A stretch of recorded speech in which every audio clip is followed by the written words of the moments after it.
నాతో సంప్రదించడానికి ఒక ఆయన నా దగ్గరికి వచ్చాడు. అతని వైవాహిక జీవితం, వృత్తి జీవితం రెండు తీవ్రమైన కష్టాల్లో ఉన్నాయి.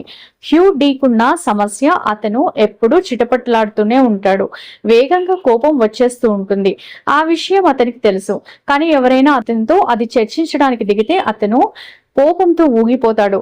ప్రతి ఒక్కరూ తననే తప్పు పడుతున్నారని, వారి నుంచి తనను తాను రక్షించుకోవాలని అతను నిరంతరం తనకు తానే చెప్పుకునేవాడు. ఈ వ్యతిరేక స్వయం సూచనను ఎదుర్కోవడానికి నేను అతన్ని సానుకూల స్వయం సూచనను ఉపయోగించమని సలహా ఇచ్చాను. రోజుకి చాలాసార్లు పొద్దున్న, మధ్యాహ్నం, రాత్రి నిద్రపోయే ముందు అతను పదే పదే తనతో ఇలా చెప్పుకోవాలి: ఇప్పటి నుంచి నేను ఒక మంచి స్వభావాన్ని అలవర్చుకుంటాను. ఆనందం, సుఖ సంతోషాలు నా సామాన్య మానసిక స్థితులుగా రూపొందుతున్నాయి. ప్రతిరోజు నేను మరింత ప్రేమించబడేలా, మరింత స్నేహభావం కలిగి ఉంటాను.